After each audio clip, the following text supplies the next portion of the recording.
días a todos y todas.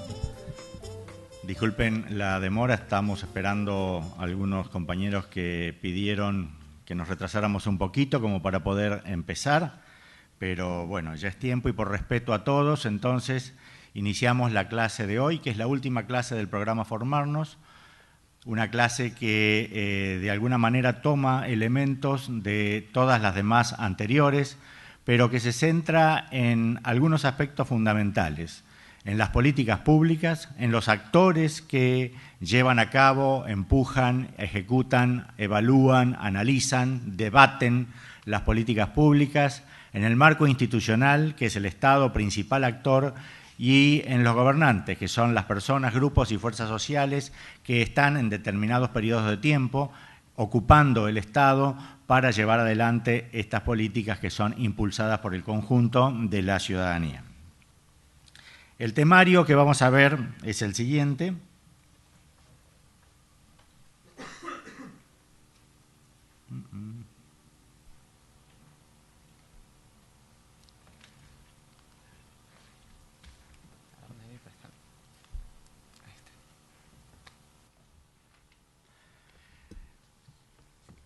Primero vamos a ver qué es el Estado, en segundo lugar el régimen político y la forma de gobierno. Luego vamos a ver que hay dos modelos contrapuestos de Estado, el Estado neoliberal y el Estado social. ¿Qué son las organizaciones, los actores de los que hablaba recién y las formas de representación o presión para que se tome en cuenta sus puntos de vista y se incorpore en la agenda de gobierno lo que ellos proponen como decisiones a seguir? Las políticas públicas, las agendas, o sea, este conjunto de problemas principales que la sociedad hace propios y el gobierno también, un set de principales políticas públicas en el país que le han empezado a dar forma a lo que llamamos un nuevo proyecto nacional, y finalmente vamos a ver cómo hay una profunda imbricación entre proyecto nacional, sujeto político popular, y que en función de un ritmo, de un movimiento que el sujeto tiene y se van tomando las decisiones, vamos avanzando en la ejecución y en la clarificación del proyecto nacional, como a su vez, cuando el proyecto nacional va tomando forma, también el sujeto político gana en identidad. Esto último lo vamos a ver a través de un video, una clase que he filmado recientemente. Vamos al Estado. Toda serie de decisiones y acciones que se toman a nivel público tienen un marco institucional. La principal institución es el Estado. Institución es un conjunto de reglas del juego, un conjunto de estructuras en torno a las cuales o dentro de las cuales se trabaja en el proceso de toma de decisiones. Y es también un conjunto de personas, de personal que trabaja para llevar a cabo estas políticas públicas. En este sentido, entonces, el Estado es la gran institución donde se contienen las políticas públicas, pero no se cierran en el Estado. Son públicas precisamente porque atienden al interés general y más allá del propio Estado están participando en la ejecución o en la deliberación o en el control diversos cuerpos, diversos conjuntos, diversas organizaciones de la ciudadanía para darle forma a estas políticas. El Estado moderno nace como contraposición a el Estado teocéntrico, la monarquía, que es una herencia del medioevo, es la culminación de la forma política del medioevo y comienzo de la Edad Moderna, ¿no es cierto?, que tenía un poder absoluto. El rey era el propietario, era el soberano. En el Estado moderno es el pueblo el soberano. Es el Estado que cambia de la visión teocéntrica que había en la monarquía absoluta a una visión antropocéntrica. El pueblo, este conjunto de hombres que está en la sociedad. Claro que cuando ya no teníamos un rey al cual admirar, al cual querer, al cual seguir o al cual temerle, había que ponerse de acuerdo sobre cómo íbamos a convivir, cuáles eran las reglas del juego de nuestra sociedad, de nuestra convivencia.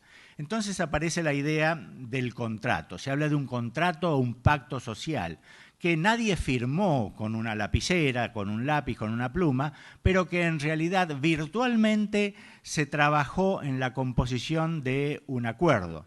Así, desde los regímenes republicanos, los primeros que fueron el norteamericano y el de Francia con la Revolución Francesa, nace esta nueva forma de Estado que es producto del pacto, del contrato social entre todos los hombres, que dicen, bueno, nos vamos a poner de acuerdo en ceder determinados derechos, pero el Estado a su vez tiene que protegernos, como se suponía que protegía el rey también, ¿no es cierto? Bueno, en este caso el Estado protege al conjunto de la población y cada uno de los ciudadanos tiene un menú de deberes a los cuales tiene que responder y de derechos que son propios de él, que lo defienden, digamos, de la del despotismo, que lo defienden de los abusos que podría o que tenía el monarca hasta entonces. El Estado aparece, el Estado moderno, precisamente como una institución defensora de los individuos y del pueblo, del tercer estado, de la plebe, ¿no?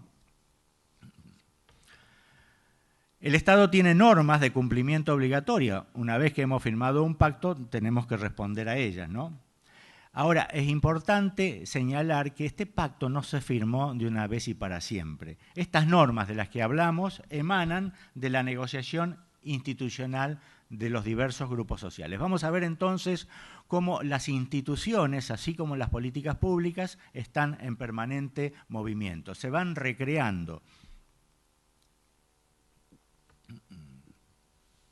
¿Cómo se hace la negociación institucional? Por un lado tenemos a los partidos políticos que se supone deben representar el interés general. Es decir, no hay un partido para un grupo de empresarios, no hay un partido para una determinada región. Se supone que los partidos representan de manera universal, se suele decir, de manera general, los intereses de toda la ciudadanía y por lo tanto, por supuesto, desde distintos puntos de vista, con distintos valores, distintas opiniones, distintos intereses, proponen un programa de gobierno que se va a ejecutar en el caso de que se gane para toda la ciudadanía, para todo el país.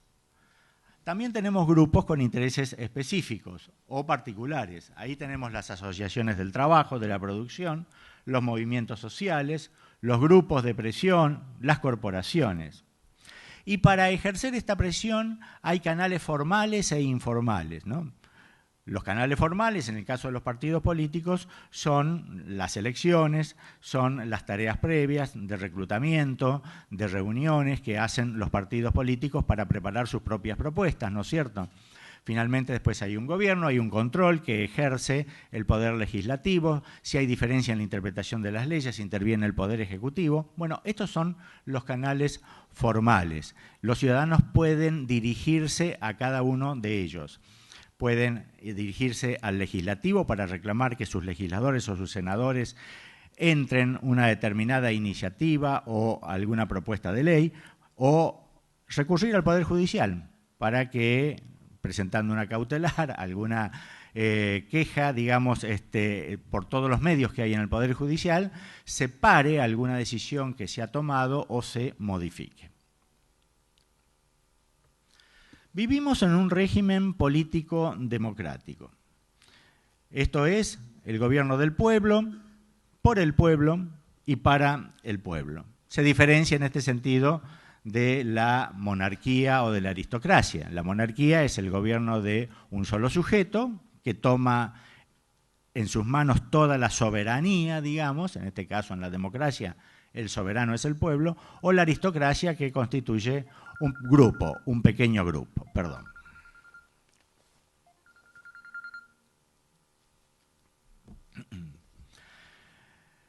Luego, tenemos que señalar que, a diferencia de lo que es el Estado, el gobierno está constituido por el conjunto de personas, la clase política, los gobernantes que han sido elegidos por el pueblo para conducir las instituciones estatales y ejerce el poder sobre la base ya de un orden jurídico establecido y en un periodo acotado de tiempo. Ustedes habrán escuchado hablar de que hay políticas de gobierno y hay políticas de Estado, que hay políticas de partido, hay políticas de gobierno cuando un partido se hizo gobierno y hay políticas de Estado. Todos apuntamos a que exista estabilidad a través de diversos periodos de gobierno y a esto es lo que llamamos políticas de Estado. Accedemos entonces al gobierno por vía democrática, por vía de las elecciones, respetamos la periodicidad y bueno, esto significa que se produce un juego entre quienes ganaron las elecciones, que quieren preservar su posición en el gobierno, mantenerse en el próximo periodo, y quienes, o mantenerse todo el periodo en algunos casos, y quienes han perdido las elecciones, no las han podido ganar y entonces luchan para lograr esa posición en el futuro periodo de gobierno. ¿Qué forma de gobierno tenemos para ampliar este concepto? Nuestra Constitución Nacional dice que tenemos la forma de gobierno representativa, republicana y federal. Representativa significa que el pueblo no delibera ni gobierna sino a través de sus representantes. O sea, que nadie puede tomar decisiones por su cuenta en la calle, sino que ya tenemos órganos establecidos, períodos, formas de elegir en democracia a nuestros gobernantes. Ellos nos representan y por lo tanto, con paciencia o con ánimo, los apoyamos o los aguantamos en el periodo para el cual han sido elegidos.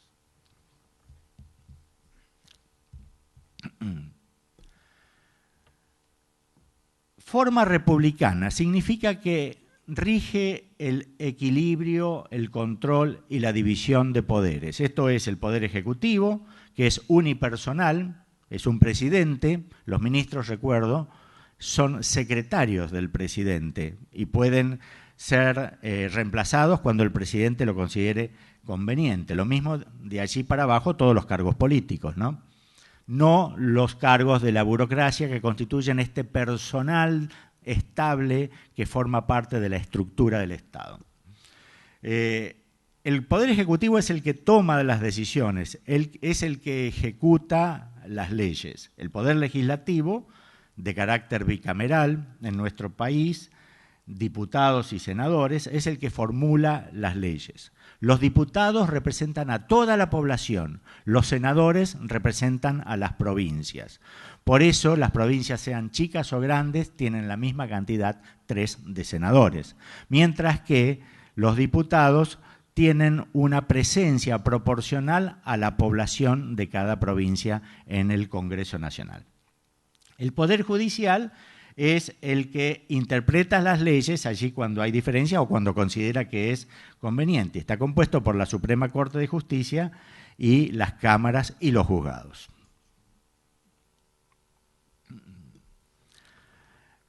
La tercera nota de la forma de gobierno es que es un gobierno federal. Podría haber una forma unitaria, ¿no es cierto?, centralizada, la decisión política y la división administrativa se hace desde el centro, mientras que la forma federal tiene, además de una división política y administrativa, la posibilidad autónoma de las provincias, en nuestro caso, de emitir, sancionar su propia constitución y sus propias leyes, y también de tener un manejo autónomo de sus recursos y sus impuestos. En todo caso, lo que se ha ido produciendo después y que hemos ido viendo en nuestro país es que las provincias han delegado en la nación ciertas facultades de carácter fiscal e impositiva, pero que pueden ser devueltas cada vez que las provincias lo reclamen. Obviamente, esto constituye parte de un juego de fuerzas. Tenemos 2 modelos de Estado, todos ustedes lo conocen, en las clases anteriores se ha hablado mucho de esto, el Estado neoliberal o el Estado liberal y el Estado social. Reitero, el Estado liberal surge con el propósito de crear una nueva forma de Estado que va a proteger a los ciudadanos del abuso del monarca o del abuso de la noblecía. Por eso entonces se plantea que no va a generar o no va a ser otro monarca opresor, sino que le va a garantizar a la ciudadanía la mayor cantidad de libertades. Recuerden que el Estado moderno es hijo del liberalismo, ¿no es cierto? Entonces, a cada individuo, a cada ciudadano, le va a garantizar la libertad de moverse, de pensar, de producir, de negociar, de comerciar. Digamos, en este sentido, el Estado liberal se propone generar las condiciones mínimas básicas para garantizar el libre funcionamiento del mercado y el libre movimiento de los individuos. Con el tiempo quedó en claro que el mercado por sí solo no es igualador, sino que al contrario, el mercado genera grandes desigualdades. La diferencia en el poder económico, la diferencia en los puntos de partida, es decir, la herencia, la diferencia en el capital educativo que cada uno tiene, genera muchas desigualdades. Entonces no podemos hablar de que puede un poderoso patrón negociar en condiciones de igualdad con un trabajador que está en condiciones precarias, digamos, ¿no?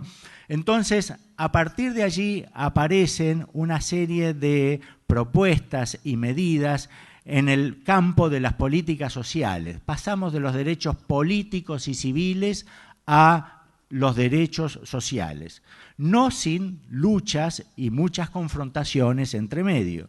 De allí entonces es que nace el Estado social, también llamado Estado de Bienestar.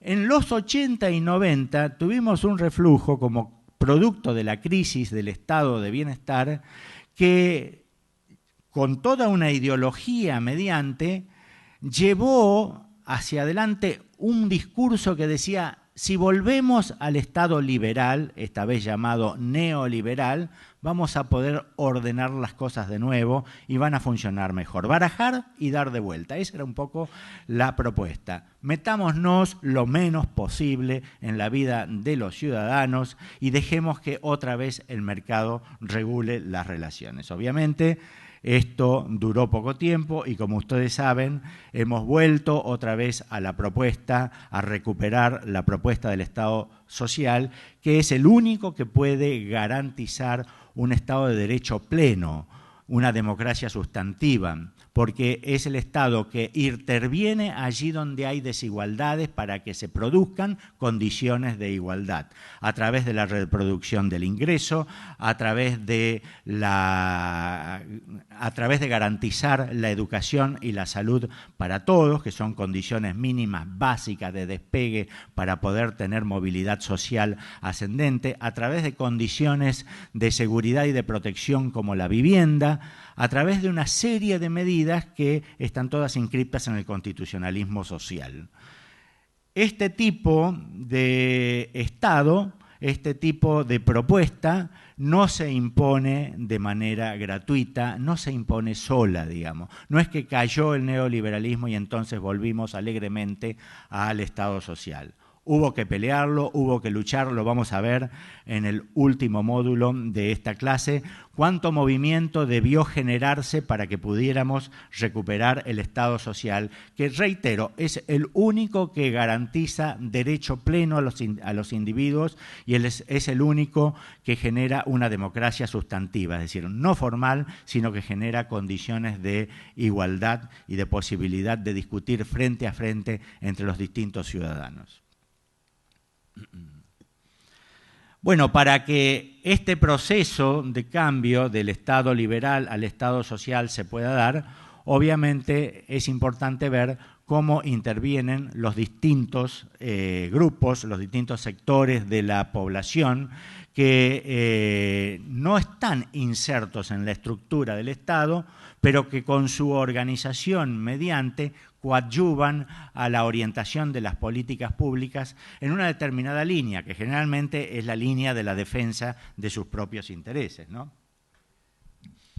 Este nexo entre gobernantes y gobernados se da, como decíamos más temprano, a través de los partidos políticos que son los encargados de la representación universal. Los partidos políticos, podríamos decir, están ahí como bisagra entre el Estado y la sociedad civil, entre el Estado y los distintos grupos de la comunidad. Son articuladores de intereses diversos, o deberían serlo, y traducen estos diversos intereses, esta composición, esta armonía de intereses en un proyecto. Mientras que los demás grupos que tenemos allí, que ustedes pueden ver en la filmina, representan intereses específicos de algún sector de la sociedad. Los sindicatos defienden los intereses de los trabajadores, sus condiciones de trabajo, su salario. Los movimientos sociales, como fueron los de derechos humanos, los de pueblos originarios, son generalmente, los de género, son generalmente movimientos que se conforman en torno a la identidad de las personas.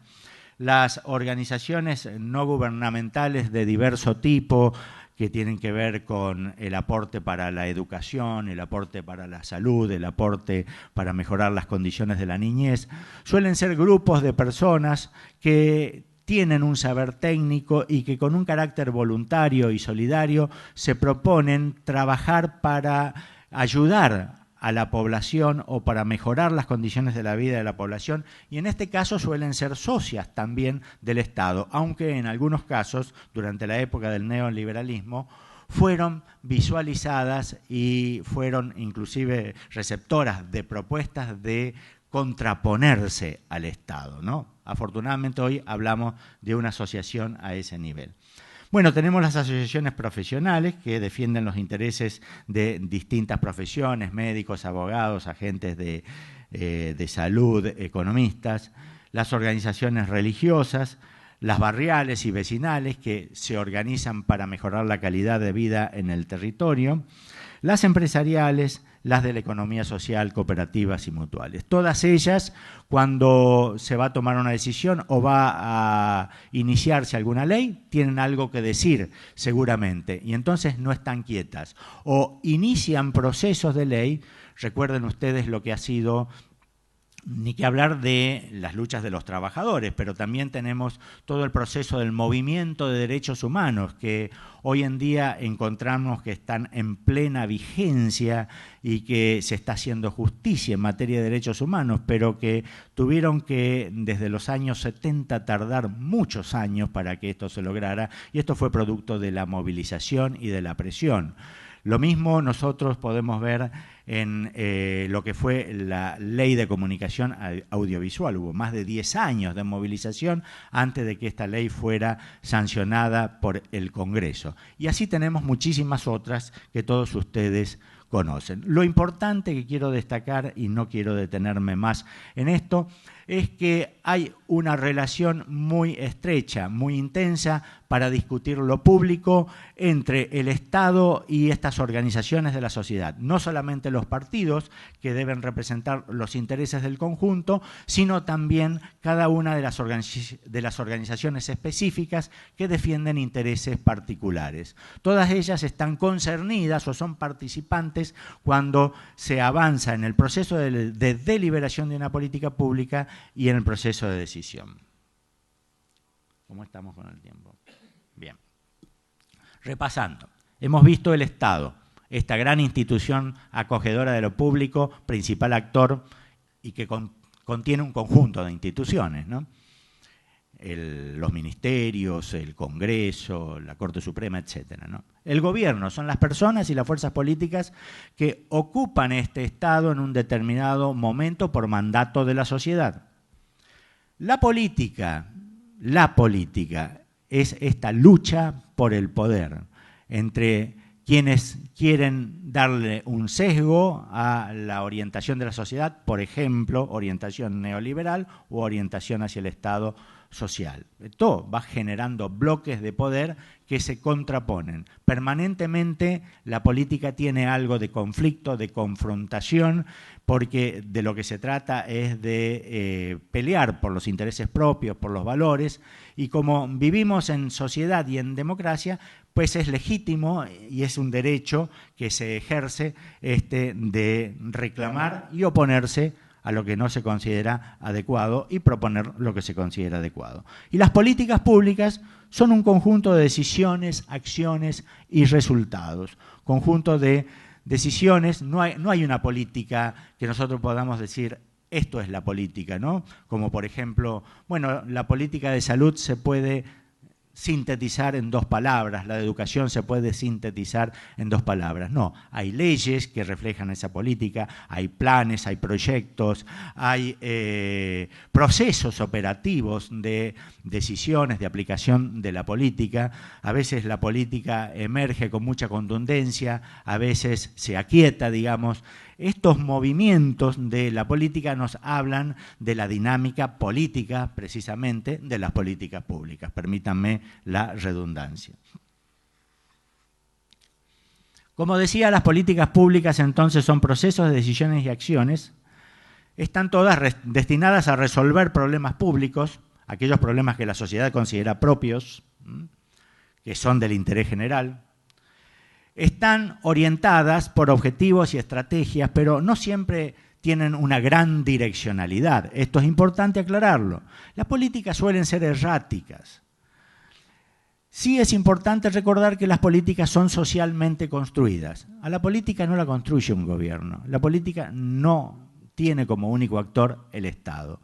La política permanentemente es un campo de discusión. Permanentemente. Por eso todos estos actores que mencioné antes están participando en la construcción, en el diseño de la política. Tiene marcos institucionales, hay normas, leyes, digamos, ninguna política puede exceder estos marcos, ¿no es cierto? Y siempre una política tiene antecedentes históricos. Las políticas no nacen de un repollo, sino que supongamos, toda la política de trabajo que tenemos hoy, todas las instituciones del trabajo, se remontan en nuestro país hasta el año 1905, donde aparecen las primeras instituciones regulatorias de la actividad laboral. Luego se creó el Departamento de Trabajo 2 años después. En el 45 aparece la Secretaría de Seguridad y Previsión, a la cual Perón le da gran presencia, ¿no es cierto? Y desde la cual incluso impulsa su candidatura. Y hoy día tenemos un Ministerio de Trabajo y de Seguridad Social, con derechos laborales garantizados, recuperados, de los cuales a partir del 55 se perdieron mucho y merced a las luchas que hubo, se volvieron a recuperar. Como ustedes ven, entonces, hay una gran movilidad en las políticas. Decía recién, tienen forma operativa de planes, de programas o de proyectos. 2 palabras respecto de esto, agenda pública y agenda de gobierno.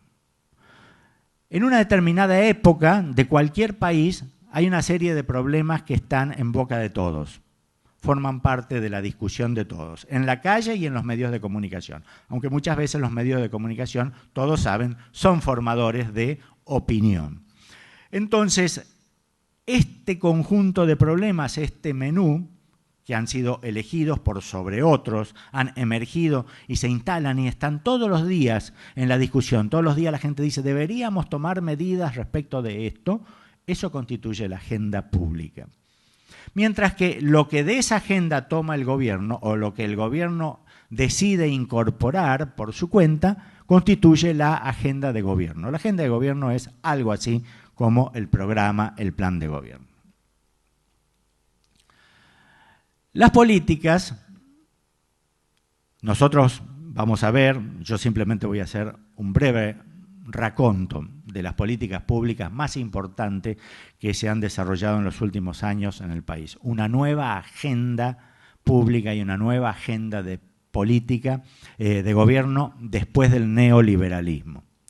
Pero esto que estamos viendo es el resultado, lo que ya se instauró, lo que se ha instalado como proceso de decisión y acción.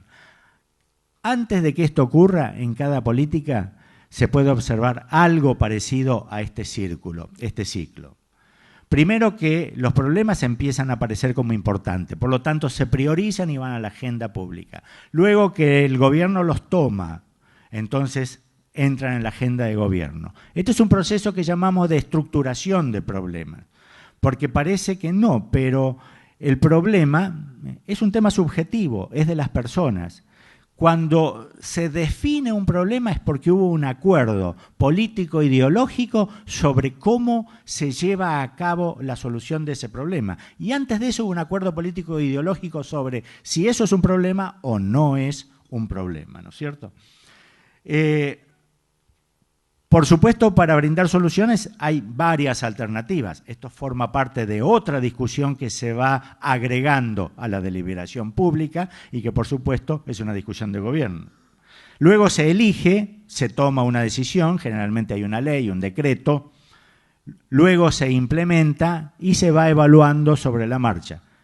La principal forma de evaluación, como el Poder Legislativo y el Poder Judicial controla, en cuanto a las normas, ellos son los grandes evaluadores, pero luego tenemos la evaluación de la ciudadanía, con el voto, o con las opiniones emitidas cotidianamente. Pero también hay formas técnicas de evaluación, hay organismos de evaluación, la política universitaria tiene un organismo de evaluación que es la CONEAU, la política social tiene un organismo de evaluación que es el CIEMPRO, ya que tienen un carácter más estructurado y técnico. Vamos ahora a estas agendas. Como ustedes ven, acá lo que hay en esta lista es un conjunto de bloques o campos de políticas públicas, ¿no? En educación ustedes ven una serie de medidas y leyes que se tomaron, pero hubo un gran cambio, ¿no es cierto? Con una nueva ley de educación, la educación media pasó a ser obligatoria, lo cual quiere decir que no se ha logrado. Ustedes saben que para que la educación primaria obligatoria se hiciera realidad, esto fue del siglo antepasado, se terminó de efectivizar en los años 60. Hoy día sabemos que tenemos muchos chicos que no están terminando el secundario, pero por eso lo complementamos, o por esto se complementa con el plan FINES, ¿no es cierto? Y hay una ley de financiamiento educativo que cambió todos los criterios de inversión en educación. Teníamos un 2%, allá por el 2002 tenemos un 6,5% del PBI de inversión en educación. Recuerdan, en el 2002 teníamos el 2% en educación y un 5,5% para pagar la deuda. La universidad como política de Estado. Se crearon 9 universidades porque se considera que todos tienen derecho, aunque no sea obligatoria, a la educación superior gratuita, y se va a crear otro tanto de universidades que están en proceso en este momento de creación. Políticas económicas. Recuerdan ustedes que estábamos ahogados, prácticamente con el país embargado. La primera gran medida que se toma a este nivel es la de reestructurar la deuda, llamar a los deudores para negociar y decirles, señores, esto es lo que se puede pagar. Parecía imposible hacer esto y si no, se hizo. Y entonces con recursos propios, porque como estábamos endeudados y en default no podíamos acceder al crédito externo, empezamos a crecer. Y de esta manera vemos que se produjo todo lo que hay en las otras filminas, ¿no es cierto?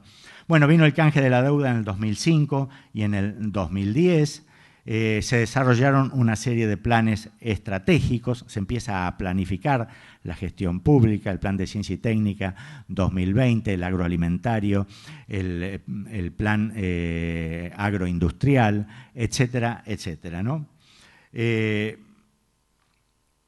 Se reestatizó Aerolíneas Argentinas, se reestatizó YPF, se reestatizaron las AFJP. A nivel socioeconómico, se dignificó al trabajador doméstico, se instituyó el monotributo social para que puedan salir de la informalidad un buen sector de contingentes de la población que todavía lo están y seguimos trabajando por eso. y se tomaron otras medidas como Procrear y ProAuto. Una nueva agenda social inclusiva se propone proteger a los sectores vulnerables de la sociedad que básicamente están en 3 franjas etarias. Los niños, si no se protege a los niños, no los protege nadie. Y muchas veces la familia no está en condiciones socioeconómicas de poder garantizarlo, en condiciones de salud, en condiciones educativas, de brindarle la estimulación y la protección que necesitan. Por eso entonces la asignación universal por hijo. En el otro extremo tenemos a nuestros abuelos, que habían empezado a ser considerados material de descarte y que hoy en día, a través de la protección jubilatoria, la protección en seguridad social universal, tienen acceso todos aquellos, aunque no hayan podido hacer aportes a lo largo de su vida, a la jubilación. Y en el medio tenemos los jóvenes, los ni, que corren el riesgo de ni estudiar, de ni trabajar, porque el mercado laboral no los absorbe, porque no tienen las condiciones o las capacidades laborales propicias para lo que se pide en el mercado laboral, porque por razones económicas no pueden terminar de estudiar. Para esto tenemos el plan Progresar. Y todo lo demás que aparece acá, esto está explicado en detalles y va a formar parte de los trabajos prácticos y de las lecturas que seguramente ustedes van a hacer a lo largo de estas 2 semanas. Políticas de ampliación de derechos, ya hablé de las leyes de punto final y obediencia debida, toda esta recuperación de los derechos humanos, el Plan Nacional contra la Discriminación, la Ley de Identidad de Género, el matrimonio igualitario, el voto joven.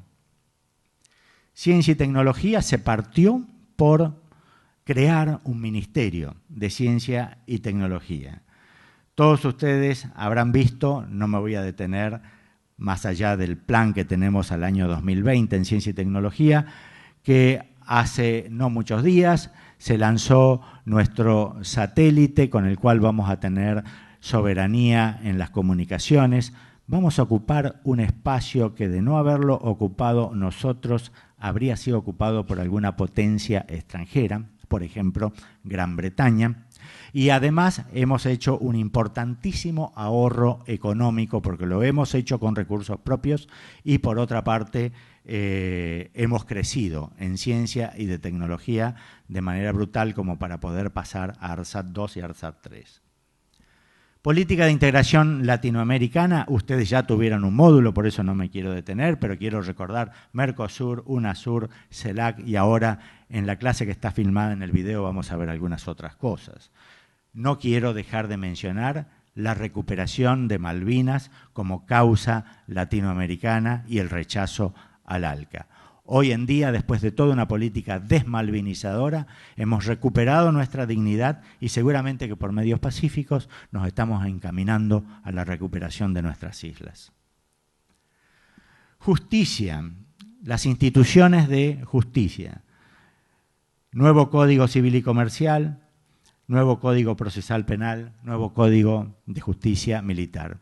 Se llevó al Congreso una ley de democratización de la justicia que no se pudo ganar, lamentablemente, pero que sigue estando, forma parte de esta puja, de esta lucha por generar una sociedad más justa. Los jueces no pagan ganancias, los jueces no están controlados por nadie, la sociedad tiene derecho a controlarlos. Políticas de comunicación y justicia.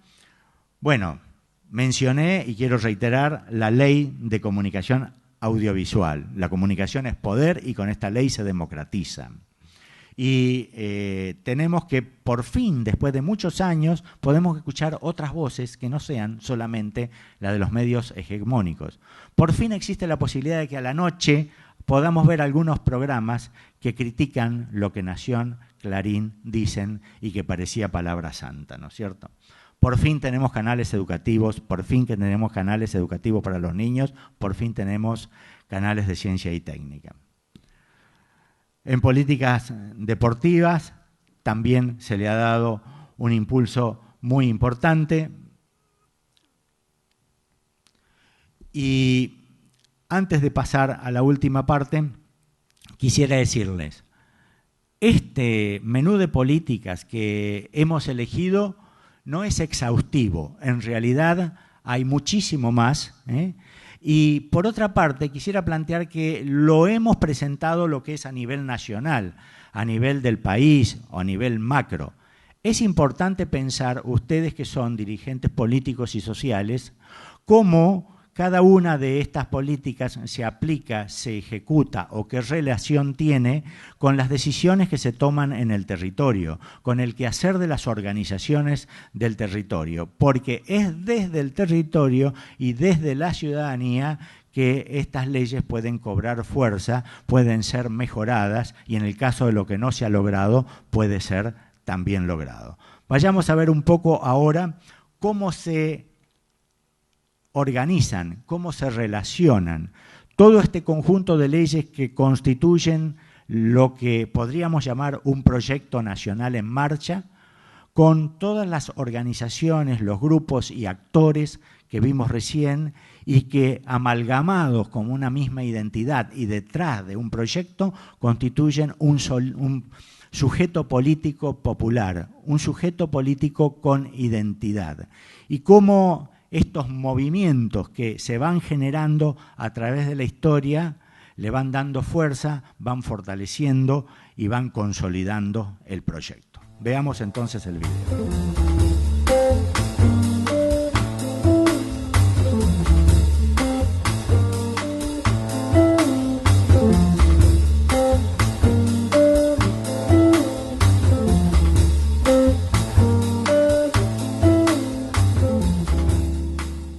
Saber si, en tu opinión, las PASO del 2015 van a definir al conductor genuino que dé continuación a este modelo nacional y popular.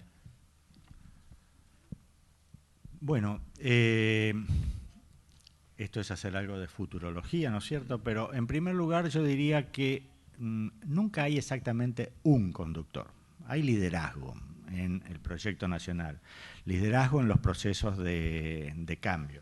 Estos liderazgos ya se han ido perfilando y hay varias figuras, digamos, que, empezando por Cristina Kirchner, que van marcando la posibilidad de pensar que vamos a tener continuidad del bloque histórico popular y de quien sea finalmente elegido en las PASO como candidato a presidente, seguramente va a ser el producto de un acuerdo. Estamos en una democracia se respetan las reglas del juego, hay una larga tradición también en el partido gobernante de que, bueno, finalmente que hubo internas, luego se sigue a quien las ganó y suele haber una división de poderes, digamos así, entre un liderazgo central y liderazgos provinciales, por un lado, y también puede ser que haya alguna división de liderazgo o compartir liderazgos entre lo que sería la fuerza política y el propio ejercicio de gobierno.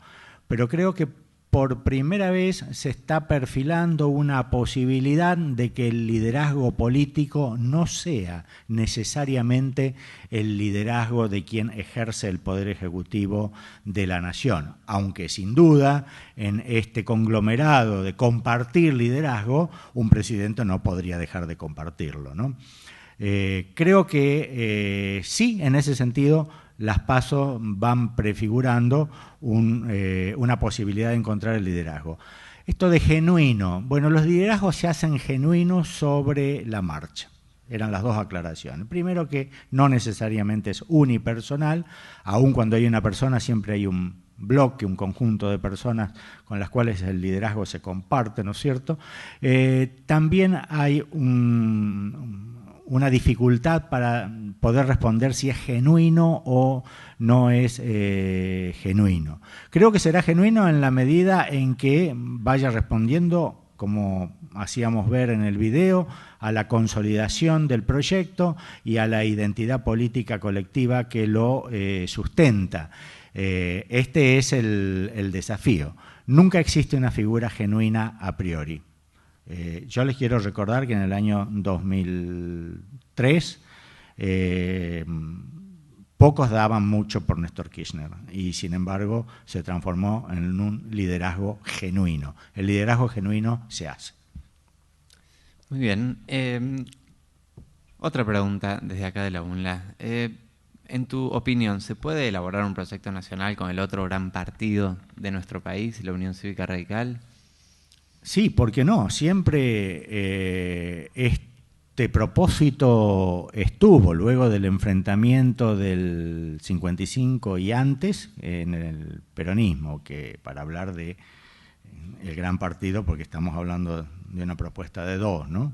En realidad Perón hizo una convocatoria muy fuerte a la oposición antes del golpe del 55, no fue respondida. Luego vino la fusiladora, como ustedes lo vieron.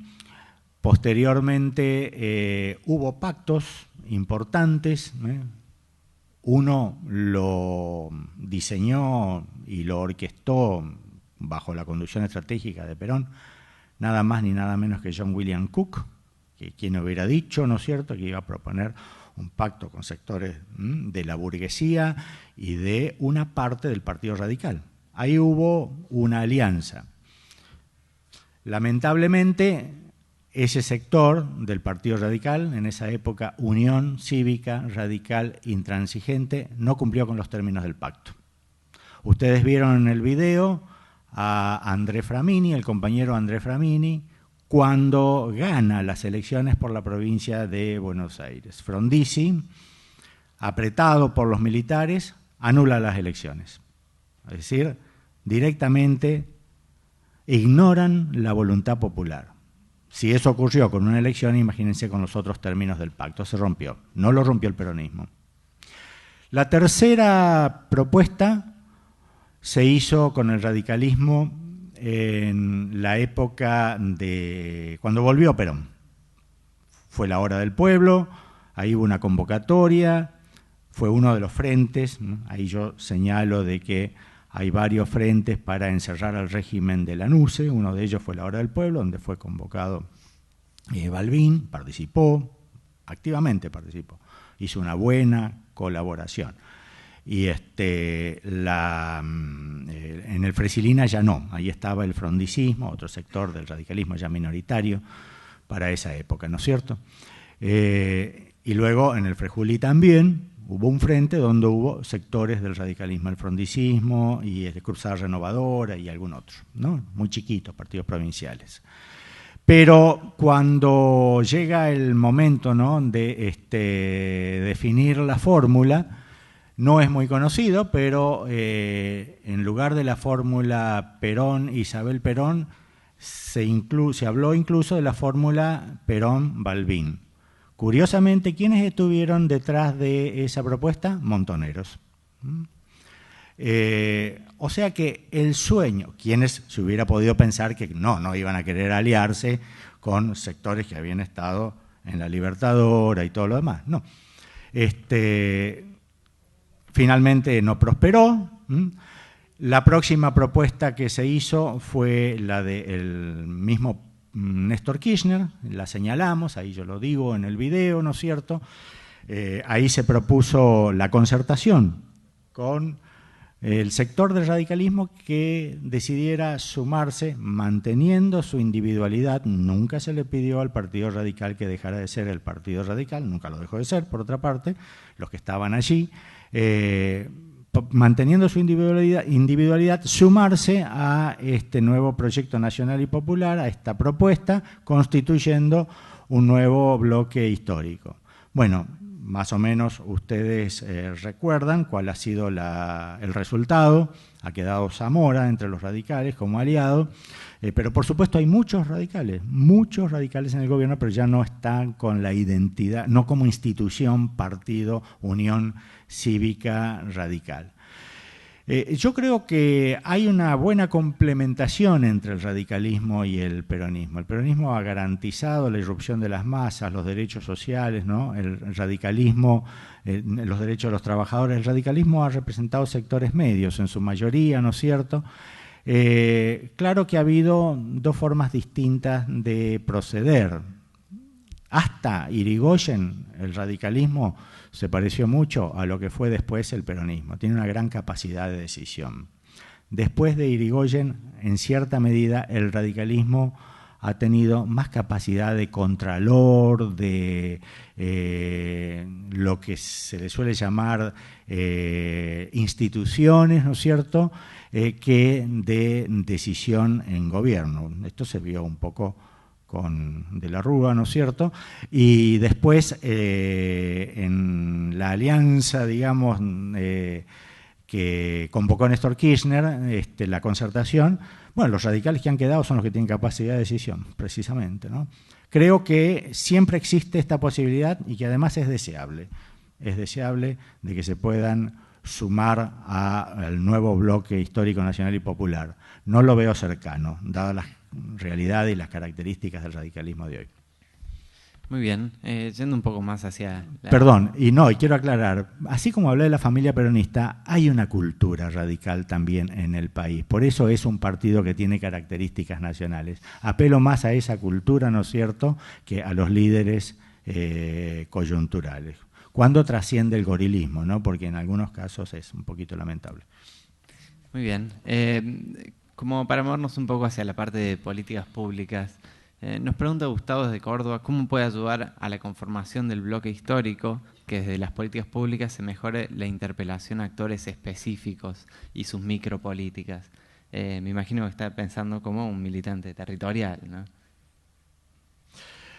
A ver, no es un decálogo, pero este conjunto de políticas nosotros consideramos que debería ser difundido y conocido mucho a nivel de territorio. Y que precisamente todo lo que son los procesos de formación de cuadros, dirigentes, políticos y comunitarios son imprescindibles para que se pueda trabajar no solamente en la discusión o en el chamullo político, discúlpeme el término, sino también en la elaboración de propuestas. De allí que formarnos tiene toda una serie de módulos que se dieron que tienen que ver con el analizar problemas, elaborar proyectos, cómo gestionar, cómo liderar. Entonces, aprovechando estas herramientas, y dimos un módulo de comunicación, creo que se puede entrar simplemente pensando la relación que puede existir. Bueno, yo estoy en un microemprendimiento o en un emprendimiento cooperativo, si es de vivienda, ¿qué es lo que se está haciendo en política de vivienda en este país? Y entonces este grupo tendría que estar discutiendo la política de vivienda. Primero conociendo lo que se está haciendo, luego discutiendo, luego proponiendo. Esta democracia de territorio creo que hay que intensificarla y tenemos todavía un largo camino. A veces vivimos demasiado ceñidos a la coyuntura, hay que ir a tal acto, hay que ir a tal otro, y no le estamos prestando la atención que es necesaria porque vienen las coyunturas electorales o de movimientos, no le estamos prestando la atención necesaria a elaborar propuestas. Creo que hay que empezar a transformar la mente y pensar un poquito más estratégicamente. Porque además el capital que tiene cada militante tiene que ver con la organización donde está inserto. Si está inserto en un club, si está inserto en una actividad barrial, si está inserto en una actividad cultural, hay toda una serie de propuestas que el nuevo proyecto nacional está llevando a cabo, está llevando adelante, y una serie de cosas que todavía no se están haciendo y que sería importante que los militantes del territorio lo vayan trabajando y lo vayan proponiendo.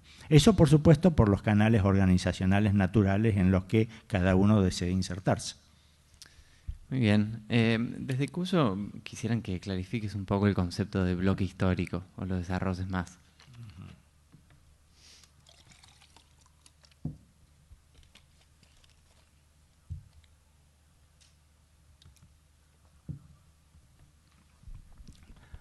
Bueno, bloque histórico es precisamente un conjunto de clases sociales que en un determinado momento, digamos, están sumergidas, o sea que no son los que se benefician del modelo que exista en ese momento, sino que reclaman mejores condiciones de vida, reclaman redistribución de la riqueza, reclaman acceso a la educación, reclaman mejor salud, etcétera, etcétera, ¿no es cierto? Protección de la tercera edad, protección de los niños, que se expresan en organizaciones sociales, sindicatos, cooperativas, organizaciones del territorio, en movimientos sociales de identidad y que finalmente toman una fuerza política. Si de explicarlo un poquito más teóricamente se trata, yo diría entonces, algo en lo que evité entrar recién, pero que podemos señalar ahora, que hay un nivel de estructura social. Nivel de estructura social tiene que ver con la ubicación que las personas y los grupos sociales tienen en la sociedad. Allí es cuando nosotros hablamos de clases y sectores sociales, de acuerdo al nivel económico que tienen, de acuerdo a su relación de propiedad con los medios de producción, de acuerdo a el acceso a la riqueza y al bienestar. Las clases sociales como tal no tienen vida. En algún momento se habló de que las clases sociales se mueven, avanzan. No, eso es una categoría de estudio, nada más. La clase social es una categoría de estudio. Lo que tiene vida son las fuerzas sociales. Es decir, cuando ya la gente se organiza y dice, vamos a decidir laburar juntos para defender nuestros intereses. Entonces ahí tenemos un gremio, ¿no es cierto? Y luego tenemos una federación, luego tenemos una CGT, o sea, una confederación, digamos. Esto es ya una fuerza social. O los empresarios nacionales que para adquirir más poder frente al capital monopólico deciden también asociarse, agruparse, ¿no? Distintos movimientos sociales de derechos humanos, movimientos de pueblos originarios, movimientos de identidad, o también organizaciones como cooperativas, mutuales, clubes, todos hacen algo. Cuando se movilizan en la deliberación política para decir deberíamos cambiar el rumbo de nuestras políticas públicas, el gobierno debería hacer esto o debería hacer aquello, gobierno que puede ser el local, el provincial o el nacional, en cualquiera de estos casos entonces hablamos de fuerzas sociales. ¿Qué son? Movilización, organizaciones que se movilizan para defender sus intereses y para hacer propuestas al conjunto del país. Y finalmente tenemos fuerzas políticas, cuando adquieren, ¿no es cierto?, una identidad para participar no solamente en las elecciones, sino también para apoyar un gobierno, para sostenerlo a lo largo del tiempo o para bajar el gobierno que está de turno hoy en las próximas elecciones y quedarse entonces con el gobierno. Entonces tenemos clases sociales, fuerzas políticas. Cuando hay una conjunción de fuerzas políticas que representan distintas fuerzas sociales, y que se reflejan, digamos, en sectores de la población que están en determinadas estructuras, sectores, clases o sectores, y tienen una identidad común, que la identidad no es necesariamente el nombre, ¿no es cierto? Porque hoy en día tenemos Frente para la Victoria, Partido Justicialista, Unidos y Organizados, pero todos ellos de alguna manera tienen una identidad común en torno a estas medidas. Todos defienden estas medidas. Entonces ahí aparece el otro componente. Ya no es conjunción solamente de clases, sectores, fuerzas sociales y fuerzas políticas, sino que lo es en torno a un proyecto nacional o a un proyecto de país. Hablando de fuerzas sociales y fuerzas políticas, Javier de Misiones nos pregunta que en función de los dos modelos de Estado que vos planteaste, ¿en cuál de ellos estamos en la actualidad? Y relacionado con eso, hay otra pregunta que dice así, ¿estamos ante un nuevo empate hegemónico? A ver, yo creo que efectivamente, no, iba a empezar por la segunda, pero voy a empezar por la primera. Creo que estamos reconstruyendo el Estado social con una forma distinta a la anterior. El estado de bienestar que estuvo vigente hasta los 70, obviamente cayó, fue todo un proceso de orden internacional, no solo acá hubo una dictadura, Pero recuerden, en Chile hubo una dictadura, en Uruguay una dictadura, todas apuntaban a derribar el Estado social. El caso donde por antonomasia se impuso el Estado liberal por la fuerza y que demostró que en realidad democracia de mercado y democracia política no van de la mano, sino que más bien se contraponen, porque cuando hay democracia política cada vez hay más demandas. Entonces, para aplicar las medidas del libre mercado hay que parar esta demanda, hay que parar al pueblo, hay que reprimirlo. Esto lo hizo Pinochet, claramente, y desarmó el Estado en Chile y luego impuso otro modelo y otra cultura. Es interesante ver cómo incluso se instauró la cultura neoliberal, como nunca pudieron hacerlo los militares argentinos acá. Sin embargo, esa tarea después se hizo. Después, sobre todo, el momento culminante fueron los 90. Tuvo que demostrarse los límites que tenía este modelo para que entonces se empezaran a recuperar las ventajas, digamos, o buscar las ventajas que el Estado social tiene. Primero la presencia del Estado y otra vez la recuperación de la política, que había sido totalmente denostada, ¿no? Y esta recuperación no se hace de manera automática, con piloto automático, digamos. Hizo falta un piloto como Néstor. Es decir, Néstor dijo claramente, voy a hacer esto, y todos se miraban para los costados, y muchos que añorábamos y queríamos otra cosa, muchos que empezamos a mostrarnos en muy poco tiempo, fuimos partícipes del entusiasmo, ¿no? Pero hizo falta en este sentido, como yo decía, estas cosas no son casuales, que se juntara el líder, que hubiera una movilización, una buena coyuntura histórica y finalmente mucha decisión política, porque también nadie creía que con el tema de la deuda se podía trabajar de otra manera. Y lo que se hizo en la Argentina fue una actividad pionera en términos de negociación de deuda. Eso como en otras cosas también, ¿no es cierto? Bueno, entonces yo diría que la estructura del Estado liberal queda mucho todavía. Además queda mucho de el modelo económico concentrado. Hay mucha economía, mucho capital concentrado, no nos cabe ninguna duda. Y también tenemos muchos sectores de los sectores del trabajo que viven en la informalidad. Todo esto nos habla de que todavía la rémora del Estado liberal no ha desaparecido del todo. Si estamos en un empate hegemónico o no, creo que estamos peleándolo cuerpo a cuerpo. La fuerza, la capacidad del establishment, del statu quo, es muy, pero muy grande. En este momento no rompen el empate hegemónico los militares, como lo hicieron en el 76, pero quienes sí trabajan para hacerlo es el capital monopólico a través de sus medios de comunicación, que permanentemente están emitiendo un mensaje que se ve que han sido muy buenos lectores de Gramsci y entonces están trabajando sobre la conciencia, sobre la subjetividad de la gente. Creo que en la medida en que exista esta capacidad popular organizada, que todavía le queda bastante para solidificarse, el empate se va a transformar en victoria estable de los sectores populares. Muy bien.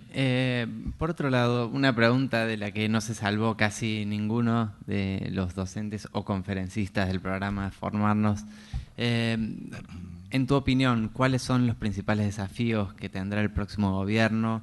Eso nos dicen desde UNAG. Y por otro lado, si existe la posibilidad de retroceder en los espacios ganados o eso ya está institucionalizado como los derechos sociales que sobrevivieron a la Libertadora. Bien. Creo que... ¿Eso le preguntaron a todos? La primera segura.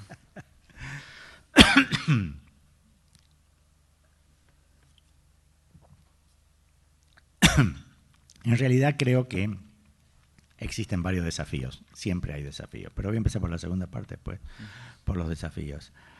Yo creo que un gran acierto del gobierno nacional ha sido ha sido el de hacer tomar conciencia material de los derechos. Ha sido rápido en sus decisiones. La verdad que es un estilo del kirchnerismo muy loable. Nadie puede decir que el kirchnerismo no decide. Ha sido muy rápido. Por ejemplo, cuando se decide sacar asignación universal por hijo, conectar igualdad, progresar, todo sale rápido, ¿no? Sale un poco tumultuosamente, digamos, es el riesgo de la rapidez, pero luego se va ordenando, luego se va ajustando. En el caso de progresar, inclusive no había un diseño claro del programa, sino se fue haciendo la convocatoria y luego se fue avanzando. Esta rapidez tiene una intención. A ver, nunca lo ha dicho la presidenta, pero yo interpreto que sí, que ha sido la de dejar espacios de conciencia respecto de derechos adquiridos y que se pueden seguir sosteniendo a lo largo del tiempo. Es la manera de decir, venga quien venga, esto no se puede tocar, con esto no se puede volver atrás. Y si no, véanlo con el pueblo. Más o menos ese sería el tema, ¿no es cierto? Bueno, así que yo creo que esta ocupación de espacios, a los efectos de hacer patentes, efectivos, materiales, digamos, si se quiere, los derechos, es una acertada línea estratégica como para sostener y mantener el proyecto. Yo creo que en ese sentido no corre riesgo. Ahora, esto no quiere decir que los militantes no deban defenderlo. Esto no corre riesgo si existe una buena defensa del proyecto, es decir, como hasta ahora y más concretamente, porque si no, sí lo van a desmantelar. Donde vean apatía, lo van a desmantelar. Pero con el ritmo movilizador que tenemos hoy, que fuimos viviendo en el video, con las fuerzas organizadas, que todavía requieren un proceso mayor de amalgama, pero que está en proceso, ¿no es cierto? Y con las definiciones que hay de proyecto, yo creo que va a ser muy difícil volver atrás. ¿Qué es lo que está pendiente? Bueno, hay muchas cosas pendientes. Este sería realmente un lindo ejercicio para el trabajo práctico de hoy, porque es la ciudadanía la que puede opinar sobre todos los aspectos que están pendientes, pero yo podría, en lo personal, ¿no es cierto?, señalar que hemos trabajado en la elaboración de planes estratégicos de producción, de inclusión social, de ciencia y técnica. Tenemos todavía que darle al modelo argentino, al modelo productivo, al modelo de inserción en el mundo, una vuelta de tuerca. Esta es una tarea que seguramente vamos a tener que seguir profundizando en el próximo gobierno, ¿no? Fíjense ustedes que no podía ser de otra manera, quiero aclararlo, se fue avanzando sobre decisiones coyunturales, puntuales, en algunos casos hasta tácticas. Luego se fue avanzando más hacia lo estratégico. Luego se fueron integrando más. Si no hubiera sido así, yo no podría haber hoy expuesto una filmina con conjuntos de políticas que hablan de bloques o campos de políticas, que están todas relacionadas entre sí. Ahora, para todo esto nosotros debemos terminar de definir cómo nos vamos a insertar en el mundo, qué vamos a producir, cómo vamos a aprovechar nuestras ventajas comparativas, cómo vamos a poder exportar y vender nuestros productos, donde el mayor desafío está en el valor agregado, no los quepa ninguna duda, pero no nos olvidemos que seguimos siendo, ¿no?, por más que fuera la banderita de la oligarquía, el granero del mundo. Tenemos una gran capacidad impresionante de producción de alimentos. Tenemos un mar argentino que no estamos utilizando. Es otra Argentina el mar argentino. Es una producción en energía y en alimentos que está allí esperándonos para ser explotada, impresionante. Y tenemos también la proyección hacia Malvinas.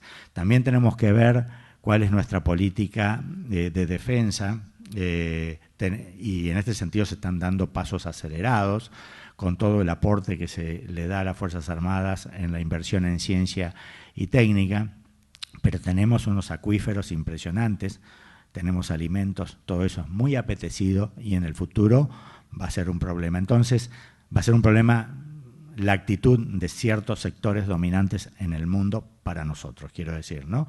Tenemos que avanzar más en la integración latinoamericana. Entonces, el modelo de país en el marco de la integración latinoamericana, el modelo productivo que aproveche nuestras diferencias, luego la integración social, para la cual todavía hay mucho que hacer, la incorporación de los sectores informales del trabajo, para lo cual todavía hay mucho que hacer, y finalmente un mayor control para los sectores concentrados del capital. Obviamente, para hacerlo de manera astuta, diría, esto se tiene que dar ofreciendo salidas, oportunidades en el marco de este modelo productivo que estamos insertando en el mundo. Si los chinos lo hacen, ¿cómo no lo vamos a hacer nosotros? Muy bien, lamentablemente ya estamos excedidos en el tiempo, así que tenemos que cerrar para pasar al almuerzo. Te cedo la palabra para que cierres con algunas palabras. Bueno, yo les agradezco, el agradecimiento por todo el curso vendrá en la próxima, que el 29 nos volvemos a juntar todos. Quiero agradecerles simplemente la atención que han tenido durante todo este tiempo. También quiero decirles que lo que hoy se ha hablado tiene que ver con muchos debates, muchos intercambios, en general con todos quienes están participando en el programa Formarnos y de manera más general aún con muchos otros actores presentes acá en la Universidad Nacional de Lanús y en la zona. Este video que vieron tiene un texto mío, actualizado, modificado, sobre la base de una conferencia que di ya en el año 2011 en un ciclo de pensamiento nacional. Pero la verdad que yo quiero especialmente agradecer a todo el equipo de Formarnos que trabaja no solamente como cumpliendo con sus obligaciones laborales, trabajan como militantes, son verdaderos militantes de nuestro programa, y para la elaboración de este video, para la elaboración de este módulo inclusive, quise abrirlo a la discusión con todos ellos y bueno, como todas las cosas, no hay producción individual que no sea también colectiva. Así que yo comparto con ellos esto que hemos hecho y les agradezco a todos ustedes y espero que, bueno, que realmente sea útil, dejándoles la recomendación de que piensen, de que traten de pensar en lo local, en lo micro, en lo específico, en el territorio, todo lo que estamos hablando a nivel general.